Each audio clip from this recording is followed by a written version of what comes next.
Kalau yang ini ada yang Habib apa enggak ini? Kalau ada yang Habib mungkin ya anugerah Allah yang besar Indonesia ini. Di tempat-tempat itu saya selalu teringat Indonesia. Nggak tahu kalau panjenengan di Kanada ingat Indonesia apa enggak.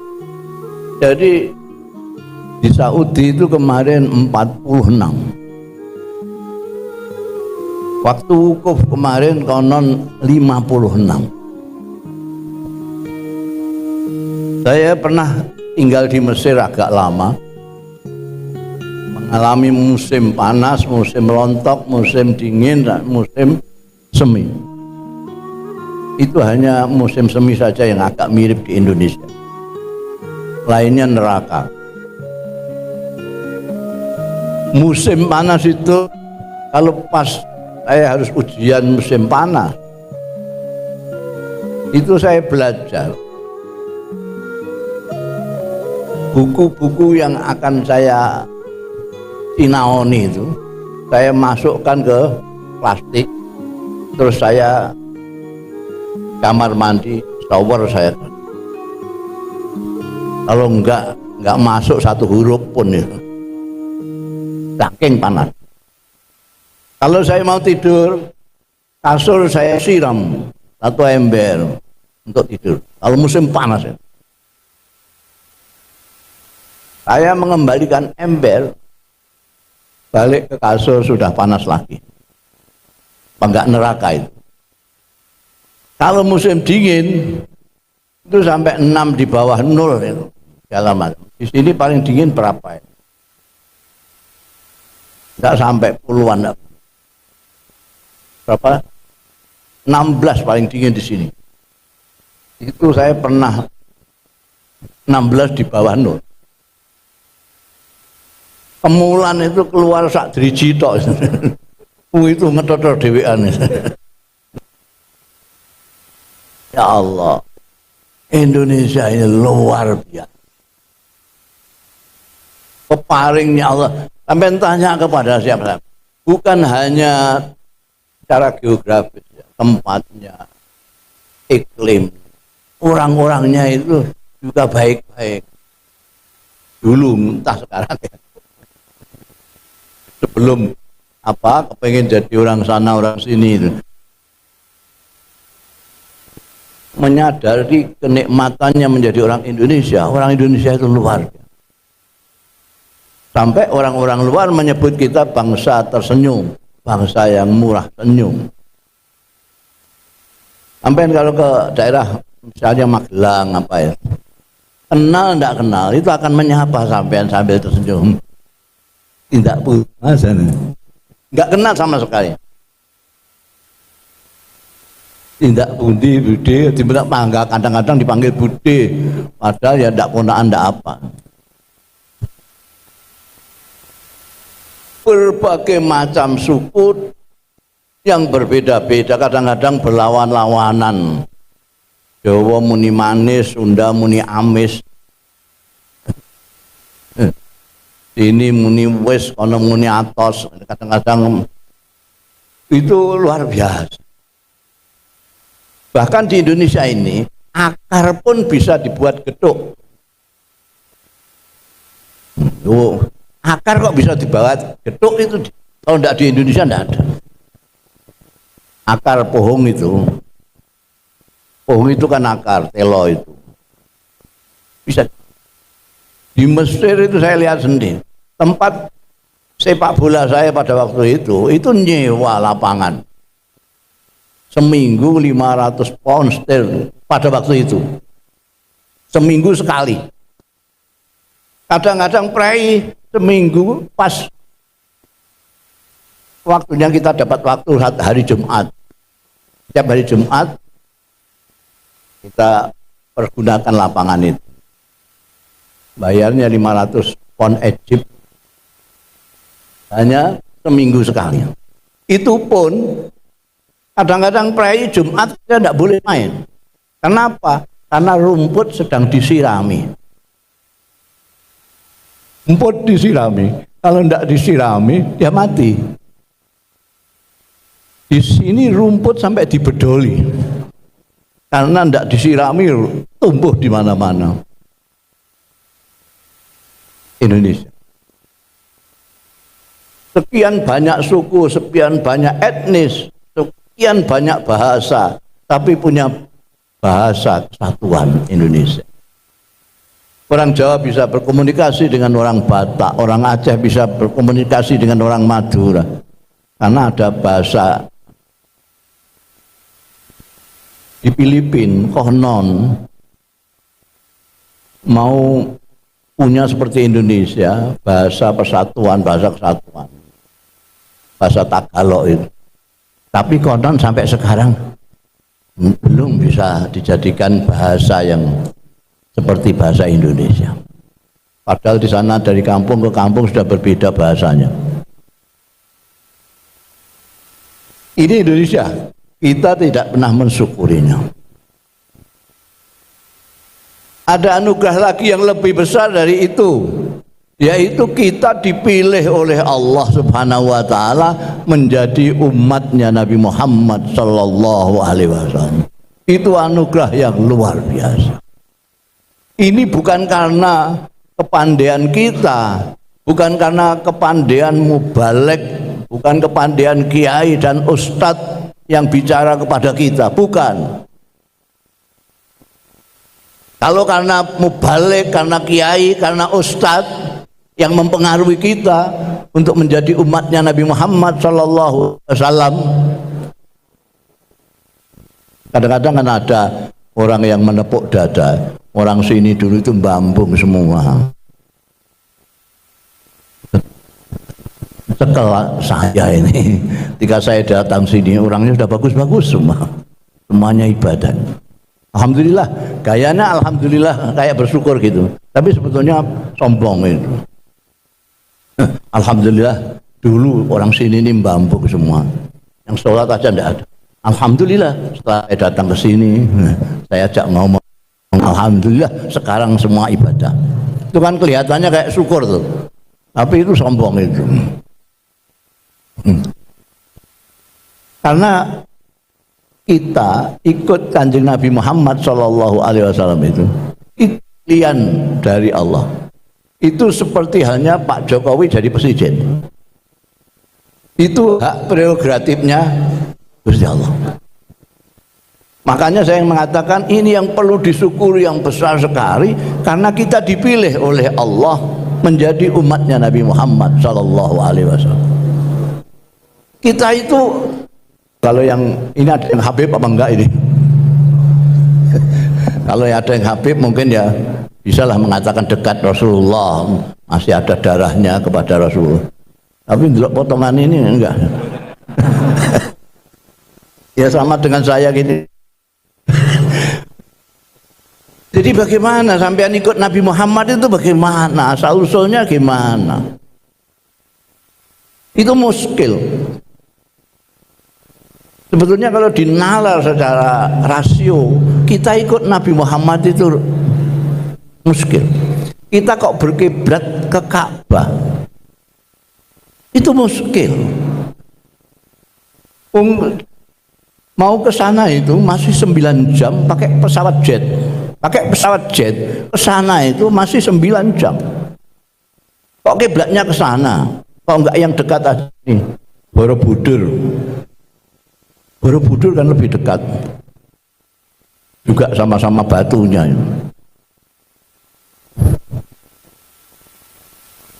Kita tidak tetangganya Kanjeng Nabi Muhammad sallallahu alaihi wasallam. Tidak punya darahnya Kanjeng Nabi Muhammad. Bahasanya juga jauh sekali. Kanjeng Nabi afsahum man nataqa bid-dad. Nabi adalah orang yang paling fasih ketika mengucapkan dot. Sementara kita tidak bisa mengucapkan dot. Ramadan aja ramlan, murtadha murtala, ridho rilo. Karena sana bajatun hawasun khatoyakun ngamanun, ini ono cara kodota sawala monggo bodho. Tidak punya ngain, tidak punya apa. Jadi kita ndak, bahasa Jawanya ndak nempel apa-apa dengan Kanjeng Nabi. Oh bisa ikut Kanjeng Nabi itu gimana? Kita tanyakan profesor-profesor yang budak-budak itu untuk menjelaskan, nggak bisa. Apalagi kalau kita ingat ada orang yang paling dekat dengan Rasulullah, nggak ada orang yang sedekat itu, namanya Abdul Uzza. Itu rumahnya tonggo pet dengan Kanjeng Nabi. Cara Jawa ini tonggo pet. Tonggo petnya Kanjeng Nabi. Dan dia bukan siapa-siapa. Dia itu kakaknya Sayyidina Abdullah. Sayyidina Abdullah itu ayahnya Kanjeng Nabi Muhammad sallallahu alaihi wasallam. Jadi Pak Dene. Tonggo pet Pak Dene. Besanan dengan Kanjeng Nabi anak dua. Ada orang di sini yang terlalu dekat lalu besanan sampai dua. Kanjeng Nabi besanan dengan tonggo pet dan Pak D-nya ini anak dua. Dia punya anak laki-laki dua, dikawinkan putrinya Kanjeng Nabi dua, Sayyidatina Ruqayyah dan Sayyidatina Ummi Kulsum. Dah, sini tadi kita yang jauhnya seperti itu, ini Abdul Uzza yang begitu dekat, tonggo pet, Pak D tenan, besanan anak dua. Abdul Uzza ini ketika dikumpulno Kanjeng Nabi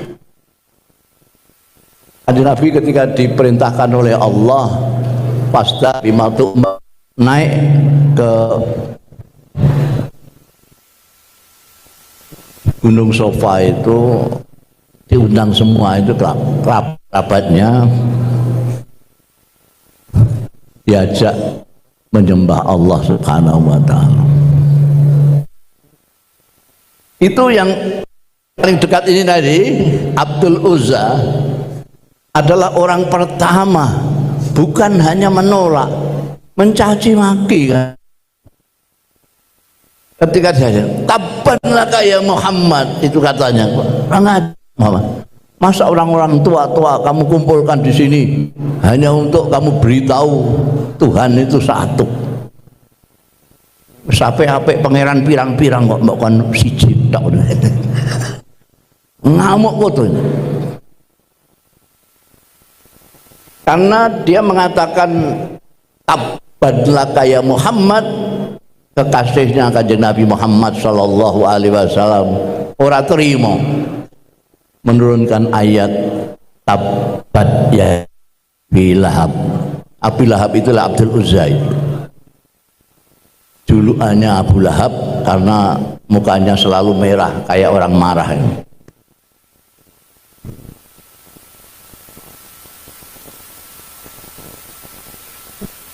Orang yang tonggo pet Pak D bisa anak dua, diajak bukan hanya tidak mau tapi misuh. Kita tidak apa-apanya, tonggo juga enggak, darah juga enggak, tahu-tahu ikut Kanjeng.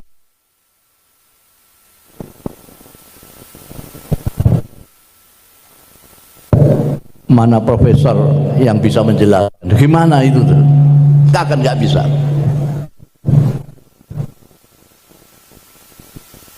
Orang yang begitu dekat dengan Kanjeng Nabi Muhammad sallallahu alaihi wasallam bukan hanya tidak ikut Kanjeng Nabi tapi marah ketika diajak Kanjeng Nabi.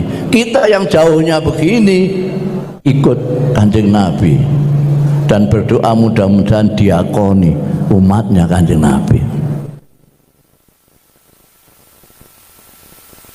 Begitu ayat tabat yada Abi turun, dua anak laki-lakinya dipanggil. Kamu ceraikan istri-istri kalian. Kalau tidak aku akui anak. Lalu Sayyidat Ruqayyah dicerai, Sayyidina Ummi Kulsum dicerai. Kelak kemudian dikawin oleh Sayyidina Utsman bin Affan itu. Sebelumnya anaknya Abu Lahab. Jadi tidak bisa menjelaskan siapapun gimana orang yang sedekat itu tidak iman, tidak ikut Kanjeng Nabi, sedangkan orang yang jauh seperti kita ikut Kanjeng Nabi. Kalau saya yang ditanya, gampang saya menjawabnya. Itu karena Allah, kehendak Allah. Allah itu cara Jakartanya maha semau gue. Allah itu maha semau gue menurut wong Jakarta. Terserah. Abu Lahab mau nuntut tidak bisa. Kenapa saya yang dekatnya seperti itu? Saya yang pamannya, saya yang dekat. Tapi itu orang Indonesia jauhnya begitu, potongannya juga nggak mirip-mirip. Kenapa? Ya nggak bisa apa-apa. Karena itu maha semau gue. Terserah Allah. Itu haknya Allah Ta'ala. Kenapa kita bersyukur menjadi umatnya Nabi Muhammad sallallahu alaihi wasallam? Kenapa kita bersyukur menjadi umatnya pemimpin yang namanya Muhammad sallallahu alaihi wasallam? Sebab pemimpin agung kita itu adalah manusia. Saya ini sudah viral omongan saya ini, dikutip di sana sini. Kanjeng Nabi Muhammad sallallahu alaihi wasallam itu manusia yang mengerti manusia dan manusia manusia.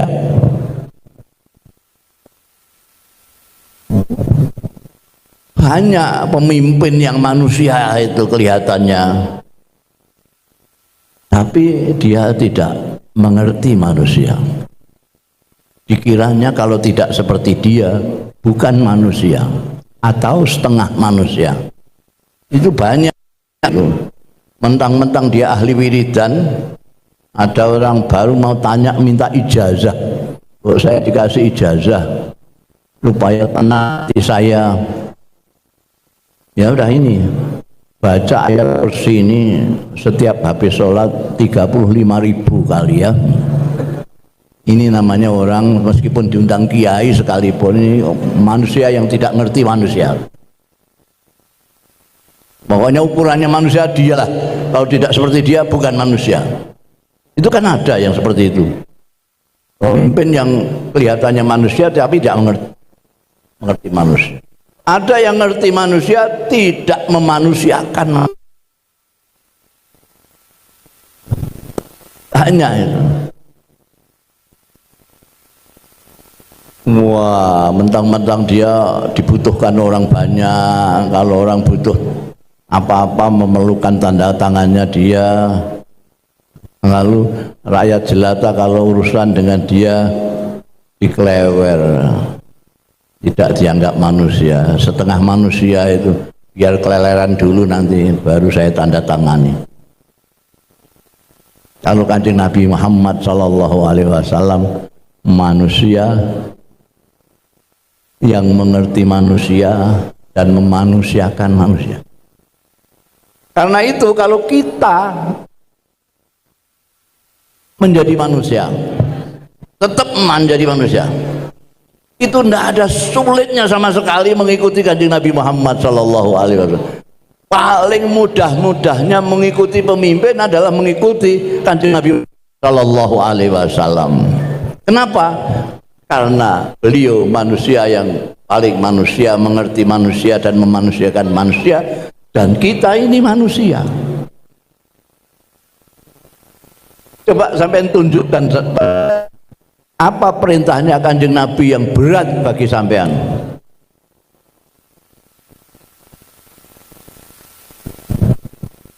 Apa? Diam semua karena tidak menemukan. Tidak menemukan. Apa yang berat?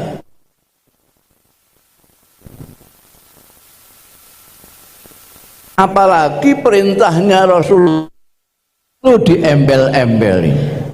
Idza amartukum bi amrin fa'tu minhu mastata'tum. Kalau kalian aku perintah untuk apa sajalah, laksanakan perintah itu semampumu. Ini yang menjadi tidak berat. Ada dulu kawan saya itu ngeluh sama saya,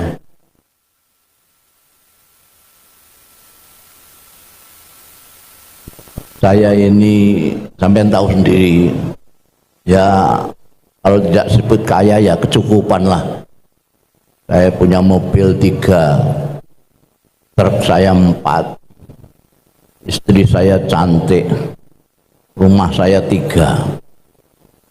Tapi kenapa saya juga puasa Senin Kemis, tapi kenapa kok ini tidak pernah tenang? Itu kenapa batin saya?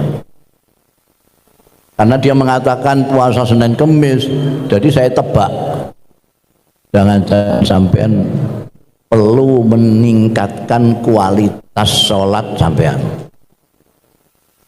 Sholat sampean itu kalau kemarin-kemarin ngelamunnya 90%, kurangilah sampai 80 apa 70%.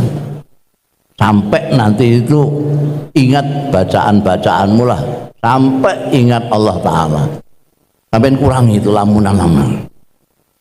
Diem lama, tahu-tahu dia bilang, wah, kalau sholat memang saya belum melaksanakan. Masya Allah, loh, sampai enggak sholat? Bisa puasa Senin Kemis, mau enggak sholat itu gimana? Puasa kan gampang, tinggal tidak makan saja. Lah kalau sholat, oh sholat itu saya bisanya cuma Fatihah tok itu. Lulu bagaimana sampean? Sholat itu hanya Fatihah tok. Masak kiai. Sampean panggil saya kiai, sampean masak-masak. Berarti gak percaya kowe mbek aku. Kalau enggak percaya sama saya, tanyakan kiai-kiai di mana saja. Sholat itu yang wajib ya, mau ikut tok. Kamu belum bisa Fatihah itu. Allahu Akbar, isono mau waktu Allahu Akbar tok misalnya, karena orang itu nggak tahu, belum pernah ngaji, belum apa, tahunya Allahu Akbar karena sering mendengar orang demo. Itu sholat bisa Allahu Akbar, Allahu Akbar, Allahu Akbar, Allahu Akbar, Allahu Akbar. Kira-kira sekira panjangnya Fatihah terus Allahu Akbar lagi. Masak, kok sampean masak terus saya? Orang-orang yang sholat itu saya lihat kalau rukuk sujud itu ume-ume. Loh, sampean ume-ume juga boleh aku nana. Loh, apa yang saya ume-ume kan? Lah ada apa enggak? Kalau enggak ada, tidak usah ume-ume. Yang ume-ume kan ada yang diume-ume kan. Masih masak terus ya, tidak percaya. Sholat itu kan yang wajib hanya Fatihah. Haji malah tidak ada bacaannya yang wajib belas, tinggal putar-putar, wirawiri, tengok-tengok, nyawat-nyawat, sudah selesai. Saya pernah bicara begini, ini ada yang marah-marah, Masya Allah, kamu gampang, lupanya gampang kok, gampang, bagaimana? Nah itu kok dari Kemenak itu kok bukunya kok banyak ijo-ijo, banyak-banyak itu. Sampean itu pura-pura nggak tahu, itu proyek itu. Haji itu mudah, syahadat mudah, haji mudah sekali. Namanya sa'i itu yo sa'i wirawiri. Wira dari sofa, wiri dari marwah. Wira, wiri, wira, wiri. Tawaf itu maknanya mubeng-mubeng. Lah saya memang justru saya heran kalau ada haji kok di Tatar itu apa? Dan banyak penataran itu. Jadi nanti orang tawaf itu sak bodoh-bodohnya orang, nggak akan ada yang keliru. Sebab kalau keliru ketabrak uang, liane rene dewe, ketabrak. Sa'i itu sudah dibikin 2 jalur. Dulu usulnya Bung Karno. Bung Karno itu punya jariah memudahkan orang sa'i. Dibikin 2 jalur. Yang dari sofa sini, yang ada jalurnya sendiri. Bahkan yang naik bisa tempatnya sendiri di tengah. Nah, ada sulitnya. Wukuf yang intinya haji itu ya wukuf. Wukuf itu secara bahasa maupun secara istilah maknanya tengok-tengok. Bayangkan orang menatar orang. Jadi sampai Arafah tengok-tengoklah Anda. Gerang kongkrang kok dikongkon tengok-tengok. Bocah cilik yang dikongkon tengok-tengok. Bocah kok gak bisa tengok-tengok. Tengok. Nah, itu baru bocah. Apalagi balang jumlah, ya balang itu nyawati itu, dan itu kan sudah latihan nyawati jambu nih tonggo, nggak ada. Jadi Kanjeng Nabi Daud, apa saja yang diperintahkan, apa saja yang aku perintahkan, laksanakan semampu.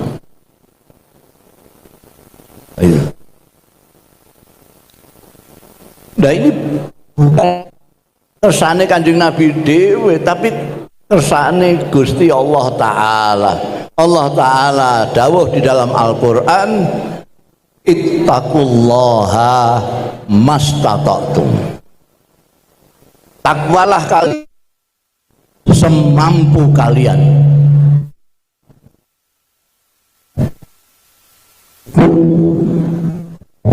Aneh, saya belum pernah dengar ada khotib membaca ayat ini. Ittaqullaha mastata'tum. Yang banyak itu ittaqullah haqqa tuqatih.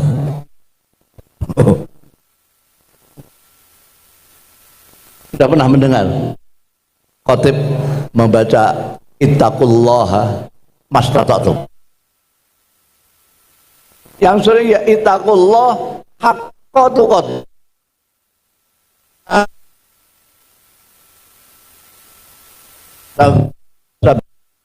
Nggak bikin mic. Ittaqullaha haqqa, takutlah kalian sebenar-benarnya takwa. Awas kalau tidak, no. Kan gitu. Nggak ada yang bilang ittaqullaha mastata'tum, takwa.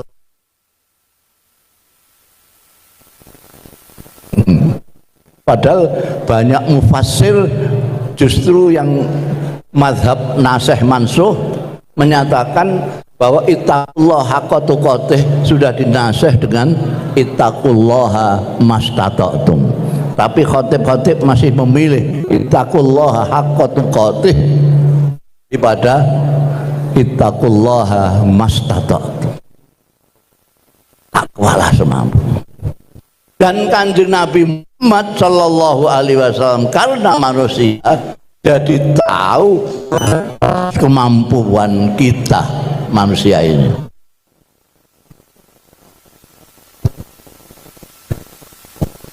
Jadi kalau kita saja jadi manusia, tidak ada yang berat di dalam melaksanakan apa yang diajarkan Kanjeng Nabi Muhammad. Karena itu anjuran saya, pesan saya, saran saya, jangan sering-sering ke kebun binatang. Kadang-kadang kalau keseringan ke kebun binatang itu pengen jadi macan gitu ya, pulang-pulang istrinya digerautin. Kadang-kadang terus pengen niru boyo.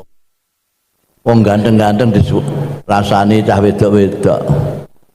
Awas loh, itu buaya darat itu karena sering-sering ke kebun binatang itu. Cah ayu-ayu dirasani cah lanang-lanang, hati loh itu ayu tapi ulo.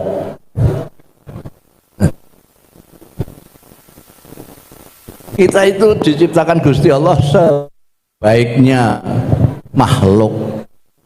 Jadi tidak perlu niru-niru yang lain. Asal kita tetap seperti yang dikehendaki Allah, itu manusia itu enak melaksanakan ajarannya pemimpin agung kita kan. Manusia itu kalau tangan kiri sudah mikir minuman, tangan kanan sudah megang jeruk. Coba manusia ini ya, kiri megang minum, kanan megang jeruk. Tawani, monggo mas, gedang mas, nanti dia akan sampun turun, sampun. Kenapa? Tangannya setek, tapi nek ketek,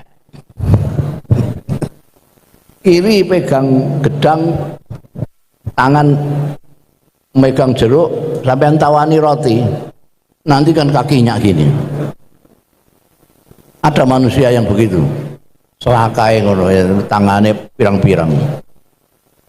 Nah kalau boyo, kalau ular, kalau munyuk, ya sulit mengikuti Kanjeng Nabi Muhammad Shallallahu Alaihi Wasallam. Jadi syarat untuk bisa dengan mudah mengikuti Kanjeng Nabi adalah tetap menjadi manusia. Itu saja. Wassalamualaikum warahmatullahi wabarakatuh.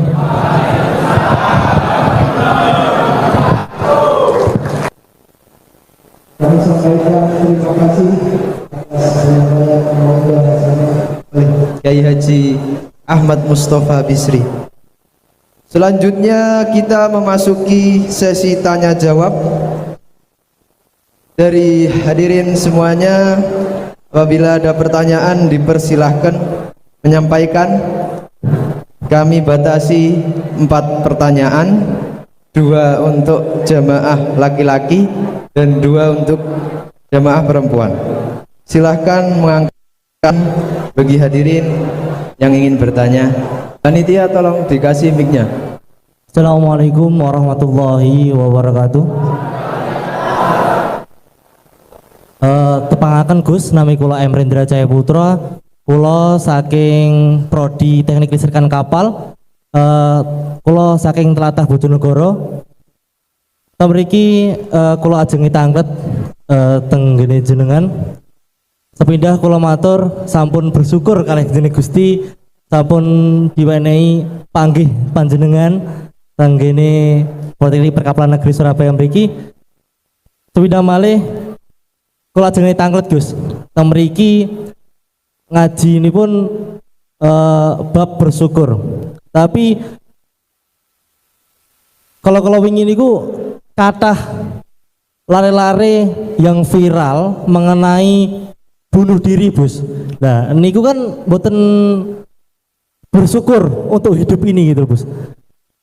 Terus kalau ajeng tanglet bagaimana cara menyikapi hal tersebut, Gus? Yang pemuda sekarang itu yang sedikit-sedikit kalau misalnya patah hati, sedikit-sedikit keberatan tugas, itu dia larinya ke ranah bunuh diri, Bos. Jadi bagaimana cara menyikapi hal tersebut untuk teman-teman kita semua? Baik, terima kasih. Assalamualaikum warahmatullahi wabarakatuh. Ini yang penting, yaitu pendidikan. Pendidikan itu lain hanya sekedar pengajaran. Pendidikan itu bahasa Arabnya tarbiyah. Kalau pengajaran bahasa Arabnya taklim. Taklim atau pengajaran itu hanya sekedar pemberian informasi. Seperti komputer kita bisa sangat ngalim kalau kita kasih informasi tentang tafsir, tentang segala macam ilmu-ilmu. Tapi pendidikan lain. Dan kita kekurangannya adalah pendidikan. Lebih memprihatinkan lagi, banyak yang menganggap bahwa pendidikan itu cukup di sekolah. Di rumah orang tuanya sama sekali sudah merasa tidak bertanggung jawab ketika anaknya sudah di sekolah. Padahal menurut saya pendidikan awal itu ya di rumah. Di rumah itu yang paling pertama kali adalah ibu. Ibu. Sekarang di kota-kota besar banyak sekali anak-anak yang tidak diasuh oleh ibu sendiri, tapi diserahkan kepada pengasuh, babysitter.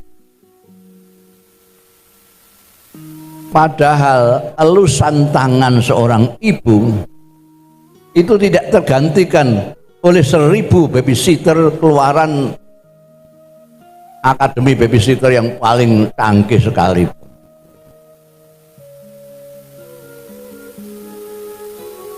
Menyedihkan lagi, bapak dan ibunya keluar rumah, anak-anaknya diserahkan ke babunya. Babunya senangannya nonton TV, anaknya disuruh nyetel no TV. Nyetelnya bukan seleranya anak-anak, tapi seleranya si babu. Jadi menurut saya ada anak bunuh diri segala macam itu yang bertanggung jawab adalah orang tuanya. Orang tuanya yang harus mendidik, sekolahnya, pendidikannya lah. Jadi ini kelihatan klise bahwa pendidikan itu untuk kepentingan itu, tapi memang itu. Saya tidak bisa menjawab lain kecuali pendidikan. Jadi seperti pendidikan keagamaan itu kan tidak bisa diserahkan kepada kiai Google saja. Itu nanti tidak tahu persis kondisi daripada anak didik. Jadi memang ini adalah persoalan zaman akhir ya, karena itu kita yang lebih dewasa, yang lebih arif, yang lebih ngerti, perlu bersama-sama ikut membenahi kondisi yang seperti ini supaya nggak gampang orang rapote abang kabeh terus bunuh diri barang itu kan. Itu karena didikannya sudah salah. Saya kira itu. Assalamualaikum warahmatullahi wabarakatuh. Oke. Sebelumnya matur nuwun sangat, nasihatnya tadi Kiai sangat mengena, Masya Allah. Mohon izin bertanya, yang tadi saya sangat tertarik yang ini Kiai, manusia gitu.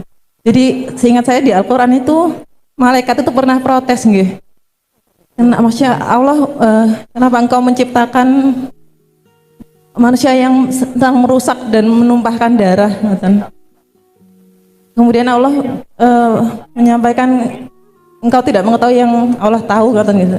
Mohon penjelasan terkait itu Kiai. Kemudian yang kedua, untuk tetap menjadi manusia tadi barangkali ada penjelasannya sedikit. Bagaimana untuk tetap menjadi manusia yang seperti Allah kehendaki. Kiai matur nuwun sangat. Waalaikumsalam warahmatullahi wabarakatuh. Yang pertama tadi malaikat, ya itu malaikat ya, ketika Allah menyatakan akan menciptakan khalifah fil ard, malaikat mengatakan kenapa itu penduduk bumi ini senangannya menumpahkan darah. Tapi yang malaikat tidak tahu adalah apa yang diketahui oleh Allah. Ini a'lamu malata. Jadi semua yang diciptakan oleh Allah Ta'ala itu termasuk aturan-aturan itu untuk manusia, bukan untuk Allah sendiri. Malaikat kacamatanya adalah kacamata makhluk, sehingga dia melihat juga sebagaimana melihat makhluk. Tapi Allah Ta'ala Al-Khaliq yang menciptakan, lebih tahu daripada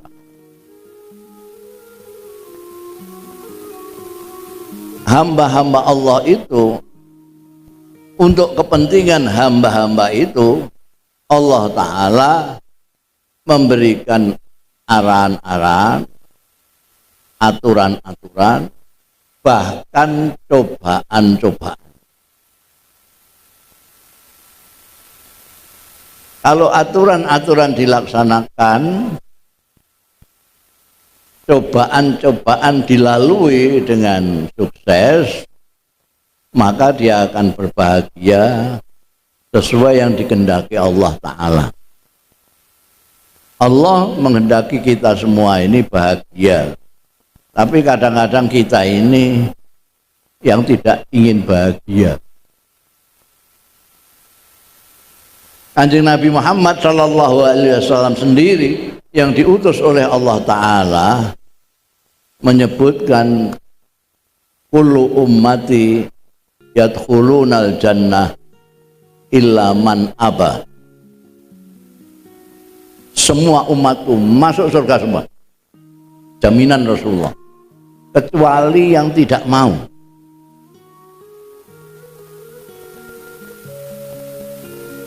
Siapa yang tidak mau ini Rasulullah? Ya yang tidak ikut saya. Surga di sana, Kanjeng Nabi di depan sendiri. Kalau kita ikut di belakangnya, pasti kita masuk surga. Tapi kalau kita ke sana, tidak mau apa, ya tidak masuk surga. Itu untuk akhirat. Tapi Kanjeng Nabi Muhammad SAW atau lebih tingginya Allah Ta'ala itu menghendaki kita itu bagian dunia akhirat. Fid dunya hasanah wa fil akhirati hasanah. Tapi manusia itu ada di dalam Al-Quran juga disebutkan yang hanya ingin fid dunya hasanah saja, titik. Pokoknya yang penting dunia aku enak, akhirat embuh kono-kono. Itu ada. Dan sampai sekarang banyak itu yang hanya dunia tok. Dan karena hanya dunia tok, akhirnya terjadi yang kita diprediksi oleh malaikat tadi itu, ada pertumpahan darah di mana-mana.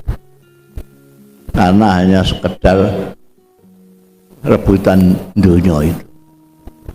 Anda perhatikan saja perang-perang di dunia sekarang ini, itu persoalannya apa ya? Dunia semua persoalan minyak lah, rebutan minyak, rebutan pengaruh dan lain sebagainya. Nah, malaikat prediksinya benar ketika manusia tidak mengikuti apa yang digariskan oleh Allah Ta'ala, dia akan menjadi seperti yang diprediksi mereka itu. Saya kira itu. Ya. Bagaimana caranya menjadi manusia? Ini gampang sekali. Sampai kumpul saja dengan manusia. Jangan sering-sering ke kebun binatang. Sudah insya Allah. Sampai pilih kawan yang manusia. Betul-betul. Itu kumpul itu penting sekali. Kumpul penting sekali. Kedelai itu kalau kumpul menjadi satu lalu disebut tempe, itu nilainya bisa ratusan bahkan ribuan ya. Tapi kalau tidak mau kumpul sendirian, itu nasibnya ya paling ditotol pitik itu. Jadi kumpul dengan orang-orang yang masih manusia, jangan kumpul dengan orang yang tidak begitu manusia. Nah, resep berikutnya adalah jangan berlebih-lebihan di dalam segala hal. Kanjeng Nabi Muhammad SAW adalah contoh manusia. Beliau menyontohkan kepada umatnya dengan apa yang sering kita sebut sedengan. Dengan itu di tengah-tengah. Khairul umur awsatuha, yang di tengah-tengah. Tidak berlebih-lebihan. Makan tidak berlebih-lebihan, minum tidak berlebihan. Sampai berlebihan makan, berlebih-lebihan minum, tanyakan dokter, baik apa buruk. Mesti kalau berlebihan buruk. Apalagi seneng, geting, itu kalau berlebih-lebihan itu bisa jadi bahaya. Ya, senang, sedang-sedang saja. Meskipun senang kepada istri sendiri, kepada suami sendiri, ya sedang-sedang saja lah. Sedang itu gimana? Ukuran sedang itu ya memuji saja. Wah, istri saya luar biasa. Alis matanya bagaikan semut beriring. Matanya bagaikan bintang kejora. Pipinya bagaikan pauh di layang. Dagunya bagai lebah bergantung. Hidungnya bagai belukang semende. Sampai puji sudut langit itu tidak apa-apa, itu masih dalam sedengan. Berlebih-lebihan kalau kesampean tambahi, enggak seperti istrimu, ini berlebih-lebihan. Istriku hebat, potongannya gitar, tidak seperti istrimu. Ini yang bikin tukaran kan ini. Dukung calon juga begitu. Puji saja setinggi langit, tapi tidak usah moyoit dukungannya orang lain. Itu yang bikin tukaran kan itu.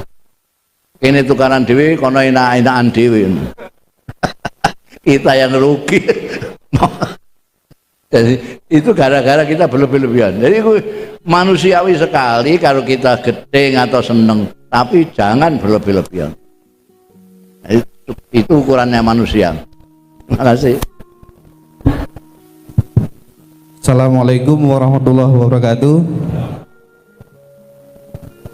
Yai, nami kula Pundra Husni Waladi saking tenaga pendidikan wonten Politeknik Perkapalan Negeri Surabaya. Ajeng kula tanyakan dua hal. Ingkang pertama niku sakniki niku generasi milenial niku kirang untuk sopan santun, Yai. Nah, mungkin dari Yai wejanganipun kagem generasi Z milenial pripun? Ingkang kedua niku dari diri saya pribadi, mungkin di tetangga itu nyun sewu sudane kula niku tiyang niku dari napa kerjanipun wonten ingkang boten halal. Lah niku mengadakan acara tasyakuran.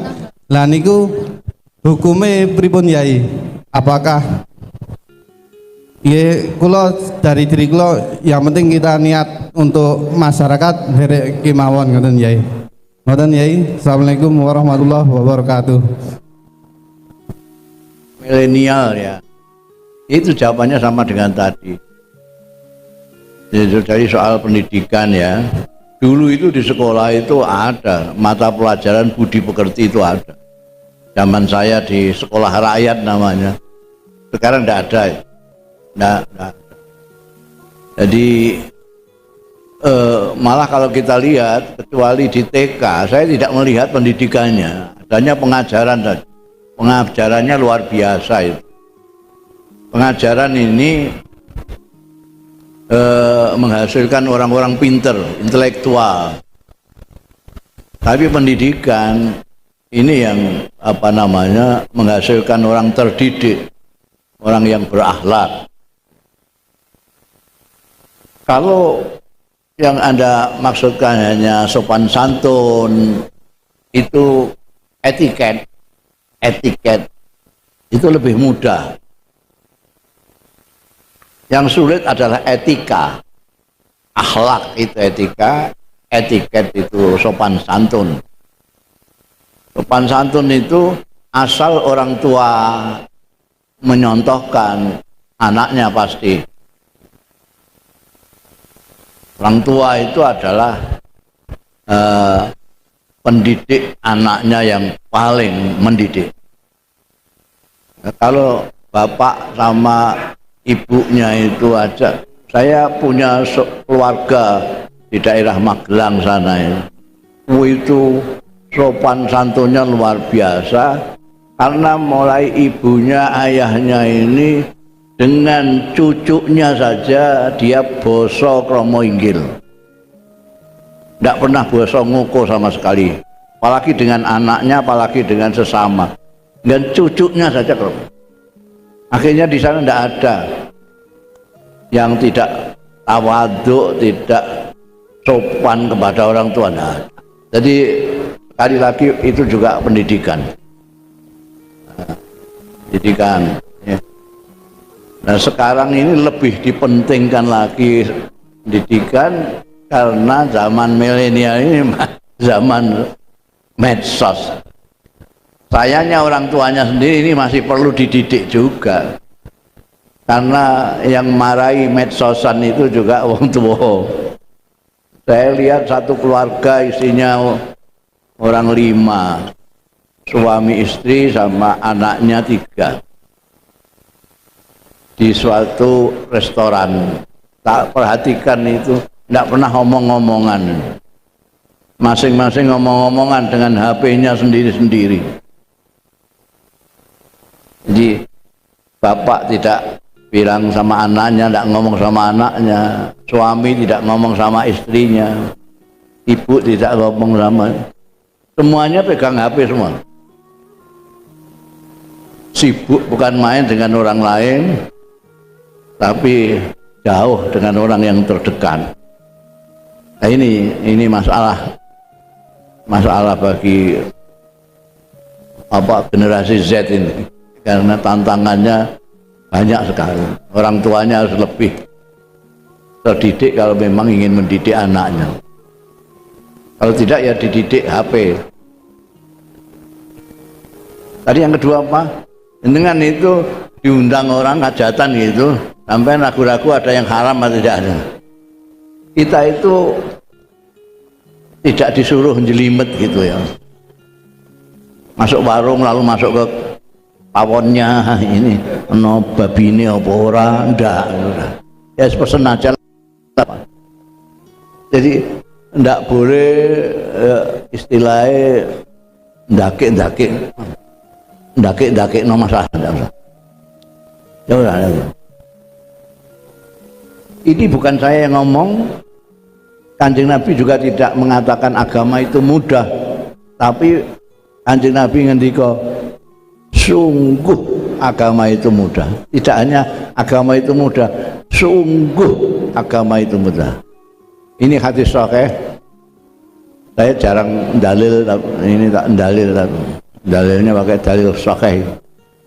Ya. Riwayat bersumber dari Siti Aisyah, garwane Kanjeng Nabi sendiri.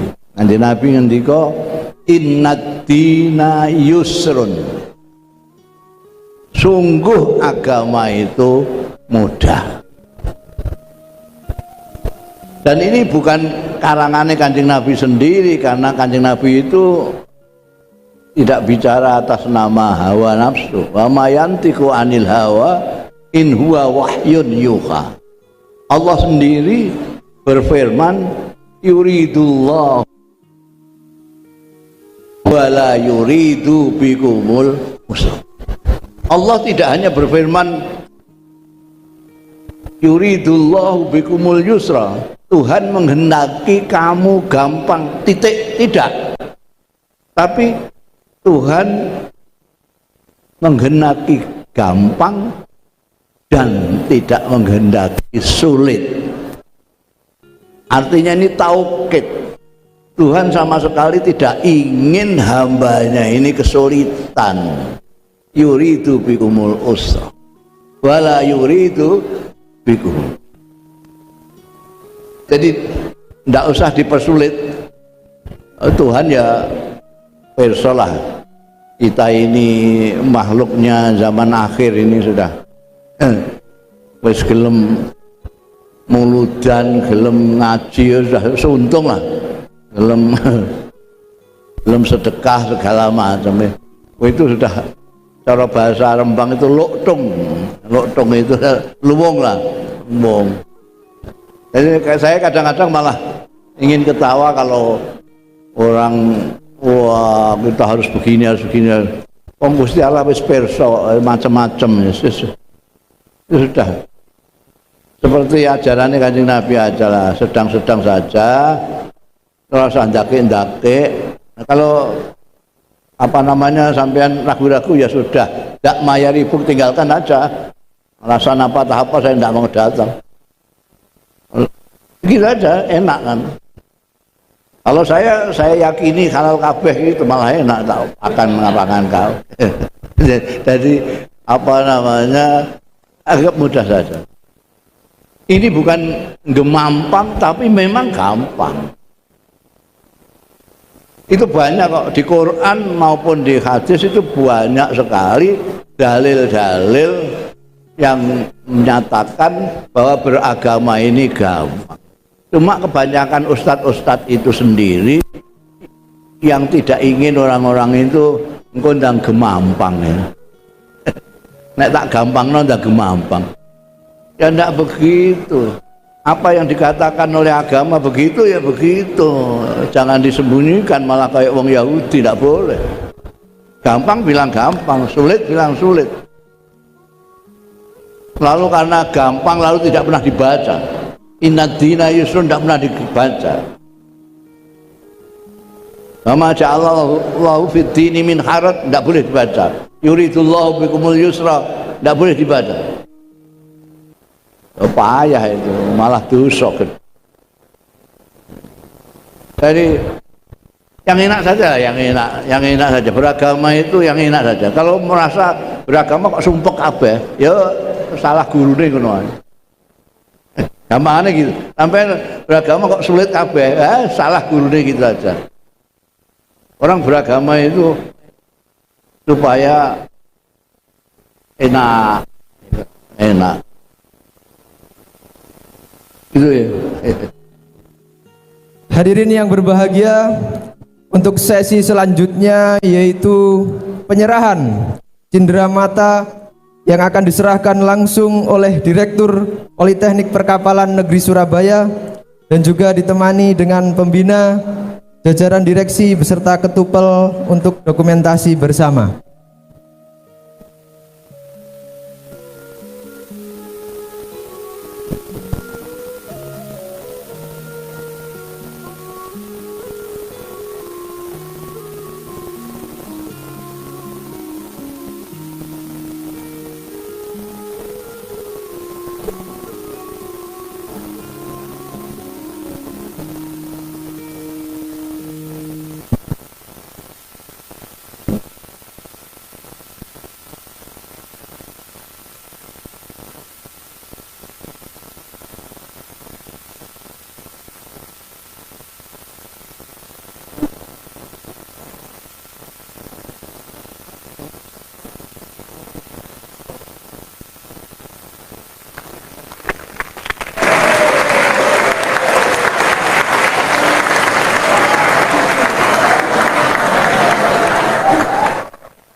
Kepada yang terhormat Kiai Ahmad Mustafa Bisri dipersilahkan untuk memberikan doa.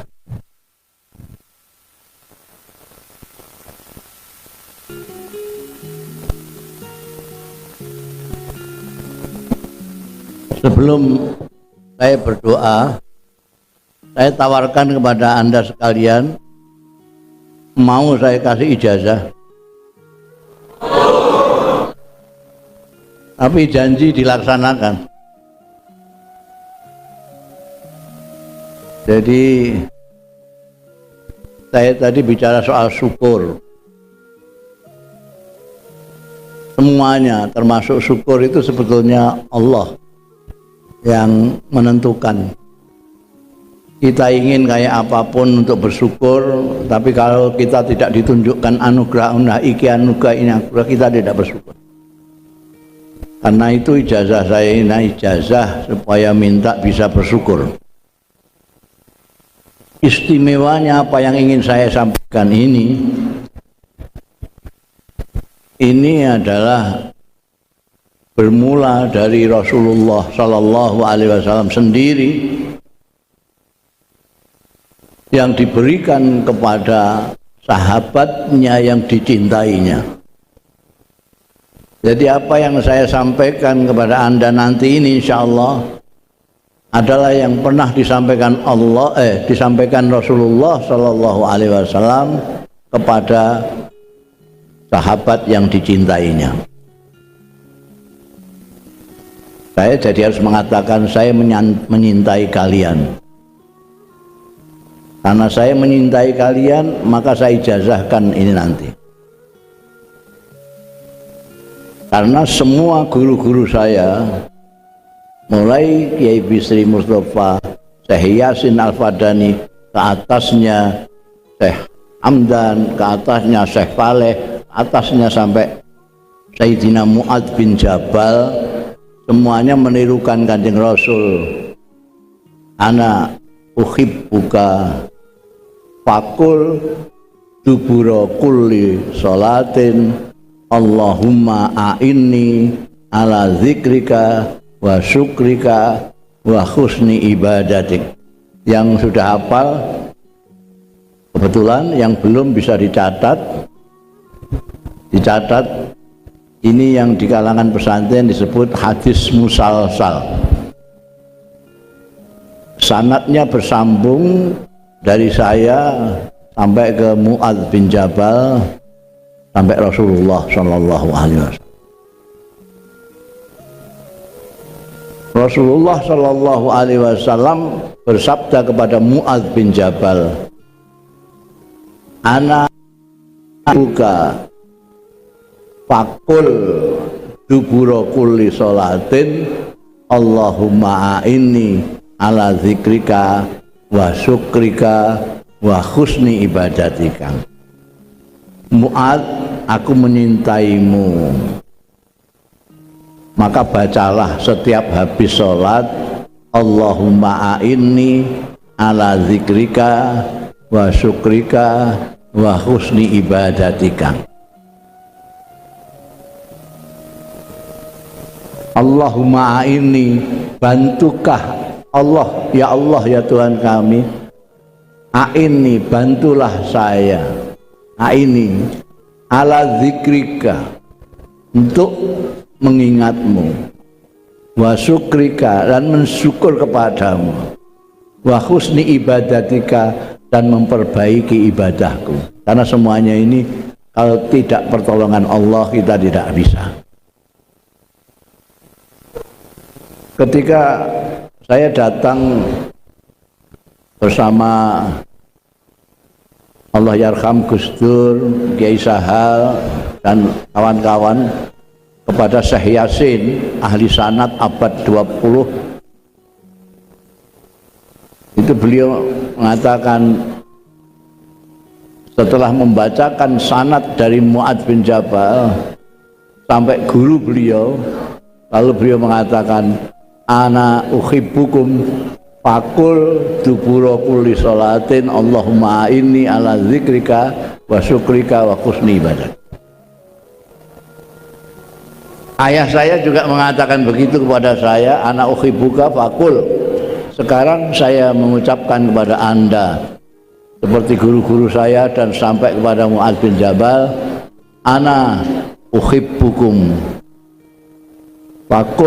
fakulu dubura kulli sholatin Allahumma a'inni ala zikrika wa syukrika wa husni ibadatik.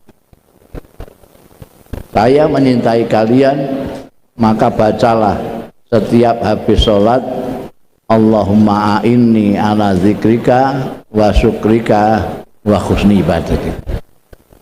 Sudah dicatat ya, diamalkan.